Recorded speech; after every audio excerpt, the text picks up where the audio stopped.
العذاب إن كل إلا كذب الرسل فحق عقاب وما ينظر هؤلاء إلا صيحة واحدة ما لها من فواق أما الإنسان إذا ما ابتلاه ربه فأكرمه ونعمه فيقول ربي أكرمني। बिस्मिल्लाहिर्रहमानिर्रहीम। ये अफ्रीका का कोई एरिया है। यहाँ कुरान मुक़द्दस के लिए मखसूस तख्तियों का इस्तेमाल किया जाता है।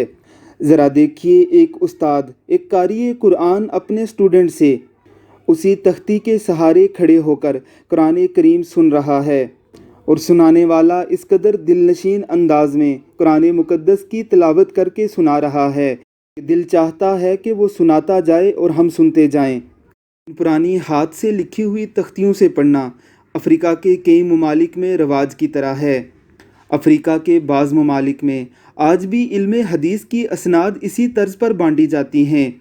मुहद्दिस सहरा में कहीं कैंप लगाता है और जिसने उस मुहद्दिस से हदीस की सनद लेनी होती है वो उसके कैंप में पहुंच जाता है। मुहद्दिस हदीस उसकी ज़बानी सुनने के बाद अगर उसे इस काबिल समझता है कि ये हदीस की सनद ले सकता है तो उसे हदीस की सनद तफवीज़ कर दी जाती है।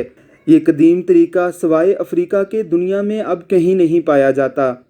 ज़रा सुनिए उन्हीं कदीम तख्तियों से याद किए हुए कुरान को ये बच्चा किस खूबसूरत अंदाज में सुना रहा है। अल्लाह हमें भी अपने बच्चों की ऐसी तरबियत करने की तौफीक अता फरमाए। आमीन सुम आमीन।